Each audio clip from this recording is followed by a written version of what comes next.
খিদিরপুর পল্লী শারদীয়ার সদস্য। 84তম বর্ষে আমাদের ভাবনা মুখা। মুখা বলতে আমরা মুখ বুঝি, যে মুখটা একটা শিল্পের নিদর্শন, যেটা আমরা বাংলার এক প্রান্ত দিনাজপুর থেকে তুলে আনছি। সেখানকার মানুষের জীবনযাপন বা এই মুখ বা মুখোশকে কেন্দ্র করে যে তাদের একটা শিল্পকে বাঁচিয়ে রাখা, তারই একটা রিপ্রেজেন্টেশন আমরা এই বছর আমরা আমাদের মণ্ডপে দেখাতে চলেছি।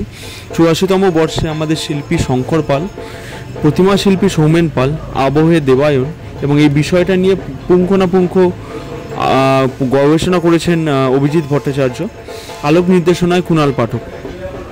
এই বছরে আমরা সবাই দেখতে পাচ্ছি যে এবারে বর্ষার প্রকোপটা একটু বেশি, তো যার ফলে কি হচ্ছে যে আমরা মণ্ডপ তো এগিয়ে নিয়ে যাচ্ছি মণ্ডপের মতো করেই, কিন্তু কাজ একটু স্লথ হয়ে গেছে, তার কারণ এই বৃষ্টিটাই। কিন্তু আশা করছি আমরা মহালয়ার আগে আগে শেষ করে ফেলতে পারবো। হ্যাঁ, কিছু টুকটাক কাজ তো প্রত্যেকটা মণ্ডপই বাকি থাকে, তো আশা করছি আমরা মেজরিটি যে কাজটা আছে সেটা আমরা আগে শেষ করে ফেলতে পারবো।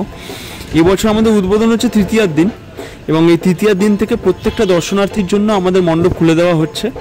এবং যারা আমাদের এই লোকেশনটা জানেন না যে খিদিরপুরের পল্লী শারদীয়া কোথায়, তাদেরকে বলছি যে হাওড়া বা শিয়ালদা বা ধর্মতলা থেকে খিদিরপুরগামী যে কোনো বাস ধরে খিদিরপুর মোড়ে এসে নামতে হবে, এবং সেই মোড় থেকে জিজ্ঞাসা করতে হবে যে খিদিরপুর সুইমিং ক্লাবটা কোন দিকে। খিদিরপুর সুইমিং ক্লাবের পাশেই থাকা যে ক্লাবটা, তারই নাম হচ্ছে খিদিরপুর পল্লী শারদীয়া।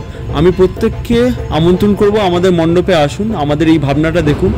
একটা নতুন ভাবনা, একটা নতুন স্বাদ, একটা নতুন শিল্পের আপনারা সুযোগ পাবেন দেখার, এবং একটা ট্রাইবাল এরিয়ার যে বলতে পারেন অলমোস্ট এক্সটিংগুইশড আর্ট, সেইটা আপনারা এসে হয়তো এখানে প্রথমবার দেখতে পাবেন।